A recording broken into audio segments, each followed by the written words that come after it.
இப்ப அது வந்து சீசன் 6லயே அவங்க டீம் கண்டுபிடிச்சு, அதுக்கு என்னலாம் இது வேணுமோ அதெல்லாம் வச்சு, அவங்க செக்ரிகேட் பண்ண ஆரம்பிச்சுட்டாங்க பேரு ஓட்ஸ. ஸோ அது வந்துட்டு இதுக்கப்புறம் அஃபிஷியல் ஓட்டிங்ல பண்ண முடியாது. பட் அன்அஃபிஷியலா நெறைய நடந்துட்டு இருக்கு. அந்த விஷயங்கள்லாம்.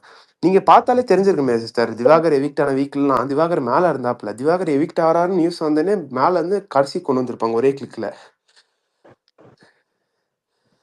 அந்த நாம ஒரு last day especially first day last day வர ஓட்டிங் நான் சுத்தமா அந்த அன்அஃபிஷியல் நம்ப மாட்டேன் ப்ரோ. அதுலதான் நிறைய வந்து சுத்தம் அந்த மாதிரி பண்ணுவாங்க. இங்க பாருங்களேன். இப்ப நான் போயிட்டு 1 லட்ச ரூபா கொடுத்தேன்னு வைங்களேன், என்ன தூக்கி மேல வச்சிருவாங்க. என் பேரை போட்டு மேல வச்சிருவாங்க. புரியுதுங்களா? அவ்வளவுதான் சிஸ்டர். சிம்பிள். ஸோ இது எல்லாமே நிறைய விஷயம் நடந்துட்டு இருக்கு சிஸ்டர். அது வந்துட்டு நம்ம எதுவும் பண்ண முடியாது. உங்களை வந்துட்டு ஃபேன்ஸ் பிஆர்னு சொல்றாங்கன்னு வைங்களேன், அவன் வேற ஒரு பிஆரா இருப்பான். ஓகேங்களா? அதனாலதான் வந்து மெசேஜ் பண்ணிட்டு இருப்பான் ப்ரோ. ஸோ அது வந்துட்டு நீங்க எதுவுமே ப்ரோ எடுத்துக்காதீங்க. ஒன்றும் சொல்லுங்க இல்லை ப்ரோ. bro. நீங்கள் இன்னைக்கு ஸ்பேஸ் வர போறீங்கன்னு சொல்லிட்டு ஒரு போஸ்ட் போட்டேன். அதை ஒருத்தன் டேக் பண்ணி பாத்தியா பிஆர் கூப்பிட்டான் பாத்தியா 10 லட்சம் கொடுத்து இந்த மாதிரி ஏதோ போட்டு போட்டுருக்கான் ப்ரோ புரியல ப்ரோ. 10 லட்ச ரூபா கொடுத்தானா? ஐயோ ப்ரோ, 10 லட்ச ரூபா கொடுத்து 10 லட்ச ரூபா வாங்கிட்டு இருந்தேன்னா எதுக்கு ப்ரோ இங்க பேசிட்டு என்னென்ன இருப்பேன்? என்ன ஹைலைட்னா ப்ரோ, நம்ம நமக்கே 10 ரூபாய் கூட இதுல பிரயோஜனம் கிடையாது. அப்படிலாம் நம்மளே சொல்லக்கூடாது. நம்ம வேலைக்கு இருக்குல்ல நடுவுல நமக்கு. அப்படிலாம் சொல்லக்கூடாது. புடிச்ச நமக்கு இருக்கு. ஒருத்தவங்களுக்கு ரூட் பண்ணணும்னு ஒண்ணு பண்றோம். நம்ம கிட்ட சரிங்களா? இருக்கு. சிஸ்டர் அப்ப வந்து இது பியூர் பண்ணும்போது இல்ல இப்போ சாரி டு இன்டர்ப்ட் சிஸ்டர். இப்போ நீங்க இது இருக்குங்க எல்லாருமே ஒரு விஷயம் பிடிச்சி இன்ட்ரெஸ்டா பண்ணிட்டு இருக்கீங்க. ஓகேங்களா? அதே மாதிரி தான் எனக்கு ரிவ்யூ பண்ண பிடிக்கும், எனக்கு அப்டேட்ஸ் கொடுக்க பிடிக்கும். ஸோ அதனால நான் அந்த விஷயத்த பண்ணிட்டு இருக்கேன். ஸோ எல்லாருமே ஒரு இன்ட்ரெஸ்ட்ல பண்ணிட்டு இருக்கேன்ற இடத்துல அவங்க வந்துட்டு பிஆர் அது பண்றாங்க இது பண்றாங்கன்னு சொல்லும்போது அதை நீங்க வந்துட்டு பெருசா கண்டுக்காதீங்கன்றதை தாண்டி நீங்க வந்துட்டு அதை காம்ப்ளிமெண்டா எடுத்துட்டு ஆமா நான் பெருமையா இருக்கேன் நான் பிஆர் அப்படின்ற மாதிரி சொல்லிட்டு போங்க. ஓகேங்களா? அவ்வளவுதான் சொல்லுவேன். நீங்க இந்த கண்டஸ்டன்ட் பிஆர் பண்றீங்க அப்படின்னு சொன்னா ஆமா பிஆர் அப்படின்ற மாதிரி போயிடுங்க. ஒன்றும் பிரச்சனை இல்லை. ஓகேங்களா? அவ்வளவுதான் சொல்லுவேன். நீங்க பெருசா வந்துட்டு அதை ஆர்ட்டுக்கு எடுத்துட்டு ப்ரோ என்ன ப்ரோ இப்படி பண்ணிட்டாங்க பிஆர்னு சொல்றாங்க ப்ரோ அப்புறமெல்லாம் ஆர்ட்டுக்கு எடுத்துட்டு அளவுக்குலாம் பெருசா எதுவுமே மனசுக்கு இல்ல எடுத்து இல்ல ஃபீல் ஹார்ட்டுக்கு பண்ற அளவுலாம் ஒண்ணுமே இல்லை. எடுத்துக்கிறதுன்னு இல்ல. ஆனா அது பொதுவா சுத்தி வர ஒரு விஷயம். இப்ப நம்ம வந்து என்னதான் இருந்தாலும் ப்ரோமோல போயிட்டு நம்ம ஒரு கமெண்ட் போட்டா கூட ஓகே நீயா அப்படின்ற மாதிரி வழக்கமா போய் கமெண்ட் போடுற ஒரு 4 கும்பல் இருக்கும். அதே 4 கும்பல் வந்து ஆமா அதே 4 பேரை தான் மிச்ச 3 பேரை தான் போய் அட்டாக் பண்ணும். இது டெய்லி நம்ம ஒரு ப்ரோமோல மறுபடியும் மீண்டும் மீண்டும் நீங்களா அப்படின்ற மாதிரி நம்மளுக்கு ஒரு சீன் பாக்குறோம்ல. அது வந்து ஒரு காமனா போயிட்டு இருக்க ஒரு விஷயம். இங்க சுத்தி இருக்க மோஸ்டா இருக்க ஃபேன்ஸ். ஏன்னா ரொம்ப ஈடுபாடா இருக்கவங்க தான் கமெண்ட்டும் பண்றாங்க. இப்படி ஸ்பேஸ் இதெல்லாம் வந்து ஜாயினும் பண்றாங்க. ஸோ இங்க இருக்க எல்லாரும் மோஸ்டா அதை ஃபேஸ் பண்ணியிருப்பாங்கன்றதுனால அது உங்க பிஓவி எப்படி இருக்கு அப்படின்ற மாதிரி கேட்டேன். பட் நீங்க கண்டிப்பா அதுதான் பே பண்ணா ஓட்ஸ் வராதுன்ற மாதிரி சொல்றீங்களா? அது நெக்லெக்ட் ஆகும்னு சொல்றீங்களா? எனக்கு அதுதான் ஷாக்கிங்கா இருக்கு. Officially you can't officially you can't officially you can't அது வந்துட்டு அவங்க வந்து ஆனா பண்ணிட்டு இருந்தாங்க சீசன் 6ல பண்ணாங்க. பட் அதை கண்டுபிடிச்சு அதை ஸ்டாப் பண்ணிட்டாங்க. ஓகே. லாஸ்ட் வீக் மட்டும்தான் போன சீசன் சொன்னாங்க. ஃபினாலேல மட்டும்தான் அது ஃபில்டர் அவுட் ஆகும். அது வரைக்கும் சப்போர்ட் இருக்கதா செய்யும். அந்த மாதிரி எல்லாம் சொன்னாங்க. இல்ல அது அது கண்டுபிடிச்சதுக்கு அப்புறம் அவங்க எல்லா வீக்ஸும் அதை பண்ணி தானே ஆகணும் சிஸ்டர். கண்டிப்பா அதை வச்சு தானே ஆகணும். ஓகே. அவங்க வந்துட்டு அதுக்கு ஃபேக் அவுட்டிங்ல என்ன வேணாலும் பண்ணலாம் இல்லையா? ஓகே. இப்ப போயிட்டு ஒரு ஐடி கம்பெனில போயிட்டு நம்ம வந்துட்டு ஒரு கால் சென்டர் கம்பெனில இத்தனை நம்பரை வச்சு பண்ணணும்னு சொல்லி ஒரு அமௌண்ட் கொடுத்தா ஏற்றி கொடுக்க போறாங்க. என்ன சொல்றீங்க? ஸோ நிறைய விஷயங்கள் இருக்கு சிஸ்டர். பட் ஆனா அவங்க எவ்வளோ ப்ரொடக்ஷன் ஹவுஸ் எவ்வளோ பெருசா பண்ணிட்டு இருக்காங்க, கோஆப்ரேட் பண்ணிட்டு இருக்காங்க. ஸோ கண்டிப்பா இதெல்லாம் தெரியும் அவங்களுக்கு. ஒரு லாங்குவேஜ்ல பண்ணிட்டு இல்ல, பல லாங்குவேஜ்ல பண்ணிட்டு இருக்காங்க. ஸோ அவங்களுக்கு தெரியாதது எதுவும் இல்லை. கண்டிப்பா அதெல்லாம் பார்த்து தான் பண்ணியிருப்பாங்க. பட் அன்அஃபிஷியல் கண்டிப்பா நிறைய விஷயங்கள் நடந்துட்டு இருக்கு. அது முக்கியமா நிறைய ஸ்பேசஸ்லாம் பார்க்குறேன். நிறைய பேர் பயங்கரமா இது பண்ணிட்டு இருக்காங்க போல இருக்கே. நீங்க இப்போ எப்படி ஒரு வந்து சில ஆர்கானிக்கா திடீர் ஃபேன்ஸ் வந்திருக்காங்களே, அத பத்தி என்ன நினைக்கிறீங்க? இந்த வாரம் வந்த திடீர் ஃபேன்ஸ், திடீர் லைவ் கமெண்ட்ஸ் ஏறுது, திடீர்னு ஸ்பேஸ் வருதான், போகுதான், எடிட்ஸ்லாம் வருதான். அதுதான் நானும் பார்த்தேன். அதான் நானும் பார்த்தேன், கவனிச்சேன். அது வந்துட்டு ஒன்றும் சொல்றதுக்கு இல்லை சிஸ்டர். என்னதான் பண்ணாலும் ஒன்றும் பண்ண முடியாது. ஆஹ் அதான் இன்னும் இன்னும் ஒரு பயங்கர இதா போகும்னு நினைக்கிறேன் சிஸ்டர். எனக்கு தெரிஞ்சு எப்படி போன சீசன் ரொம்ப டாக்ஸிக்கா சோஷியல் மீடியால கொஞ்சம் போச்சு இல்லை. சீசன் 6ம் சீசன் 8 கொஞ்சம் ரொம்ப டாக்ஸிக்கா போயிருக்கும் சோஷியல் மீடியா. அஜீம், விக்ரமன், சிவின், முத்துக்குமரன், சௌந்தர்யா, விஷால் அந்த இதில் வந்து ரொம்ப டாக்ஸிக்காக போயிருக்கும். அதே மாதிரி இந்த சீசன் இருக்கும்னு நினைக்கிறேன். ஏன்னா ரொம்ப இப்போதான் இறங்குறாங்க எல்லாருமே களத்தில் இறங்கலாமா அப்படின்ற மாதிரி. ஏன்னா கடைசி 30 நாள் இல்லையா இறங்குறாங்க.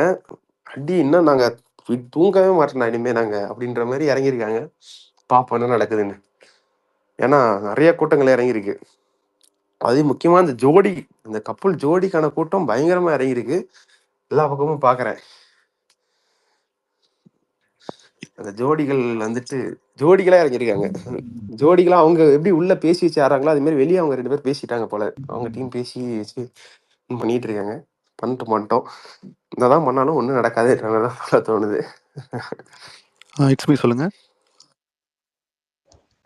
இப்போ ஒரு கொஸ்டின் ப்ரோ. என்னன்னா இந்த சீசன்ல எவ்வளோ பெரிய விஷயம் கூட கேட்காமலாம் விட்டுருக்காங்க, வேணும்ட்டு இக்னோர் பண்றாங்க.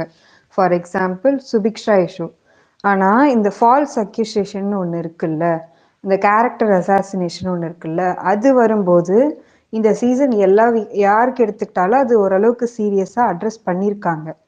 சே ஃபார் எக்ஸாம்பிள் அந்த அரோராவோட இஷ்யூவில் அந்த ஆபாச குறியீடு ரொம்ப சீரியஸாக அட்ரஸ் பண்ணாங்க. அது ரொம்ப கண்டம் பண்ணாங்க. அது வெளியுமே அவுட்ரேஜ் இருந்ததால தான் அது அவ்வளோ சீரியஸாக அட்ரஸ் பண்ணாங்கன்னு தெரியும். அதே மாதிரி விக்ரம் இஷ்யூ கண்டம் பண்ணும் தான் ஆஃப்கோர்ஸ். பட் அந்த ஃப்ரைடே லைவ்லேயே அவங்க சாரி கேட்டு அவங்களுக்குள்ளேயே அது பேசி கேம்ன்ற அளவுக்கே பேசி முடிச்சுக்கிட்டாங்க.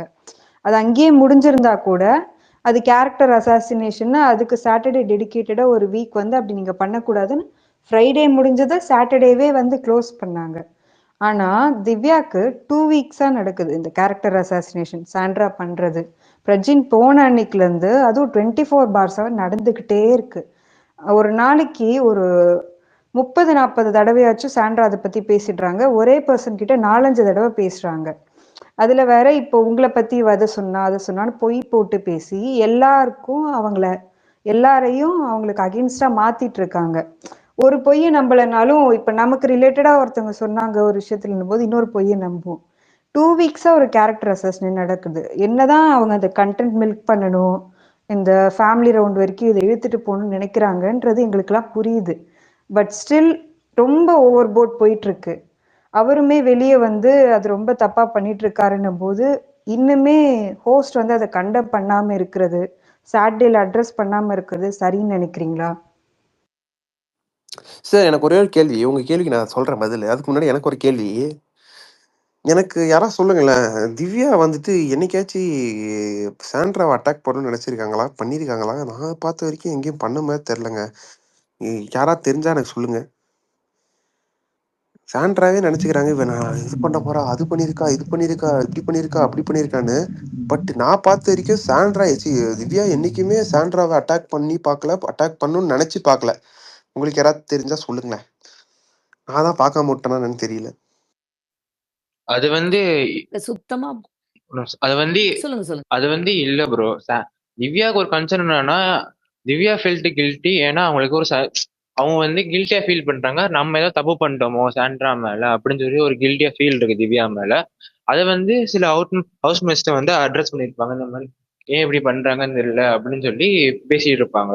இப்ப வந்து திவ்யா வந்து சாண்ட்ராவை நாமினேட் பண்ணிட்டு வந்தோடனேவும் சாண்ட்ரா வந்து திவ்யாவுக்காண்டி கமிட்டி நாமினேட் பண்ணும்போது கூட விக்கல்ஸ்ட பேசும்போது திவ்யா சொல்லியிருப்பாங்க, நான் கரெக்டா பண்றேன்னா தப்பு பண்றேன்னு தெரியல, நான் அவனை நாமினேட் பண்றதே தப்பா இருக்குமோன்னு எனக்கு தோண ஆரம்பிச்சிச்சுன்னு அப்படின்னு வந்து திவ்யா வந்து விக்கல்ஸ் சொல்லியிருப்பாங்க. ஸோ திவ்யாவுக்கு என்னன்னா வந்து அவங்களுக்கு ஒரு க்ளோசர் வேணும் இந்த விஷயத்துல. அது இல்லாம ஏன் பேச மாட்டேங்கிறாங்க, ஏன் நம்ம என்ன தப்பு பண்ணணும்னு திவ்யாவுக்கு தெரியணும். ஸோ அதனால திவ்யாவோட மென்டல் ஸ்டேபிள் கேம் ஒழுங்கா ஆட மாட்டேங்கிறாங்கன்னு திவ்யா தோணுது. ஸோ அதனால அவங்க வந்து எல்லாத்தையும் ஹவுஸ் மேட்ஸ் மட்டும் தான் அட்ரஸ் பண்ணாங்க. சாண்ட்ரா பத்தி ஒரு இடத்துல கூட தப்பா பேசல. அதான் ப்ரோ. இப்போ சாண்ட்ரா வந்துட்டு எங்க இது பண்ணாங்கன்னு நான் சொல்லிட்டா. லைக் திவ்யா வந்துட்டு இன்னைக்கு பிரஜனும் சாண்ட்ராவும் ஆட்சீட்ல உட்காரும்போது யார் வெளியே போவாங்கன்னு கேட்கும்போது லைக் பிரஜன் கார்டை காட்டினதுக்கு அப்புறம் திவ்யா சொல்லியிருப்பாங்க, நான் நினைச்சேன் சாண்ட்ராக்கா தான் போவாங்கன்னு நினைச்சேன். பிரஜன் இந்த வாரம் நல்லா தான் பெர்ஃபார்ம் பண்ணாரு அப்படின்ற ஆடியன்ஸ் மைண்ட் வாய்ஸ் தான்ப்பா அவங்க சொன்னாங்க. ஏன்பா நீங்க 2 பேரும் ஆட்சீட்ல உட்காடுறீங்க, 2 பேரும் உட்காரும் போது யாராவது ஒருத்தவங்க ஆப்வியஸா யார் போறாங்கன்னு சொல்லி தான் ஆகணும். இதுல சாண்ட்ரா போவாங்க வாய்ப்பு இருக்கு அப்படின்றதுக்கு சொன்னதுக்கு சாண்ட்ராக்கு வந்து கோவம் வந்துடுச்சு. அவ அப்ப கூட பாரு என்ன சொல்றா வெளியே போவோன்னு. அப்ப அவளுக்கு வந்துட்டு அவர் வந்து வீட்டுல இருக்கணும் அப்படின்ற மாதிரி அவங்க வேற மாதிரி புரிஞ்சுக்கிட்டாங்க. உங்க எல்லாருக்கும் புரியும்னு நினைக்கிறேன். அவங்க வேற மாதிரி புரிஞ்சுக்கிட்டு லைக் அவரு வெளியே இன்டர்வியூஸ்லயோ அந்த கேள்விகளை ஒரு எல்லாம் நிமிஷம் ப்ரோ. என்னன்னா அவங்க வேற மாதிரிலாம் புரிஞ்சுக்கல. எனக்கு அவங்க அது தெரிஞ்சே பண்ற மாதிரிதான் இருக்கு. ஏன்னா இவங்க என்ன சொல்றாங்க, அவளுக்கு வந்து பிரச்சனை இருக்கணும், அதனால அப்படி பண்றா அப்படின்னு திவ்யா மேல ஒரு அக்யூசேஷன் வைக்கிறாங்க. சேம் டைம் அவரு போனாரே, இவ அழுதாளா, ஃபீல் பண்ணாளா அப்படின்னு ஒரு அக்யூசேஷன் வைக்கிறாங்க. இந்த சைடும் ஒரு பாயிண்ட் பேசுறாங்க, அதுக்கு எக்ஸ்ட்ரீம் ஆப்போசிட்ல அந்த சைடும் ஒரு பாயிண்ட் பேசுறாங்க. அவங்களுக்கு என்னன்னா ஏதாவது ஒரு அக்யூசேஷன் வச்சுட்டே இருந்து வெளியே நம்ப வச்சு நம்ம ஒரு சிம்பத்தி கிரியேட் பண்ணிடலான்னு அவங்க ஒன்று ட்ரை பண்றாங்க. அவங்க அதை தெரியாம பண்ற மாதிரி எனக்கு எந்த இடத்துலயுமே இல்லை. அவங்க வேணும்னே தெரிஞ்சேதான் அதை அது பண்றாங்க. ஏன்னா நீடிப்பு பிரஜினா துண்டிப்புலயே அவங்களும் ஸ்டார்ட் ஆச்சு ஆக்சுவலி. இந்த இல்ல வீக்கெண்ட் சொல்றீங்க, அது பிரஜினா முந்தின வீக்கெண்டே அவங்களும் ஸ்டார்ட் அது ஆச்சு. இன்டைரக்டா 2-3 இடத்துல பேசியிருப்பாங்க. அதே மாதிரி வியானா அந்த ஹாஃப் அன் ஹவர் ஒரு லைவ்ல கழட்டி வச்சுட்டு மைக்க போவாங்கல்ல, அப்ப இது ரிலேட்டடா தான் ஏதோ அவங்க பேசியிருப்பாங்க. அது சரியா கேட்காது. பிக் பாஸ் கூட அனௌன்ஸ் பண்ண வரல லைவ்ல, சாண்ட்ரா வியானாவை என்ன பேசுறாங்கன்னு கொஞ்சம் கேட்டு சொல்லுங்க அப்படின்ட்டு. அது வந்து அப்பயுமே அவங்க இது ரிலேட்டடா தான் ஏதோ ஒன்று பேசியிருப்பாங்க. ஆக்சுவலா இது வந்து அவங்களோட பிளாட், அவங்கள பொறுத்த வரைக்கும் அது கேம். அதுதான் இந்த ஜியோ லைவ்லயுமே அவர் மென்ஷன் பண்ணியிருப்பார். அவங்கள பொறுத்த வரைக்கும் அது ஒரு கேம்னு நினைக்கிறாங்க ப்ரோ. ஆக்சுவலா அவங்க தெரியாம பண்ணல. That's where the issues. அதுதான் சிஸ்டர். இப்போ வாய்ஸ் கேக்குதா? கேக்குது ப்ரோ, கேக்குது. அதான் சிஸ்டர், இப்போ என்னதான் அவங்க பண்ணாலுமே கண்டிப்பா சாண்ட்ரா வந்து ஃபேமிலி வீக் வரைக்கும் தான், ஓகேங்களா? அடுத்த வாரம் இந்த வாரம் இருப்பாங்க, அடுத்த வாரம் மேக்ஸிமம் அடுத்த வாரம் வரைக்கும் தான். அதுக்கப்புறம் பார்சல் தான், ஓகேங்களா? சாண்ட்ராலாம் காலி ஆயிடுவாங்க. இப்போ பார்த்தா கானா வினோத் மற்றும் திவ்யா தான். கானா வினோத், திவ்யா. யார் இதுல கேஷ் பாக்ஸ் எடுப்பான்னு இருக்கு, அந்த மேட்டர் இருக்கு. யார் எடுப்பான்னு சொல்லி உங்களுக்கு ஏதாவது ஐடியா இருக்கா? சுபிக்ஷா எடுத்தா நல்லா இருக்கும்.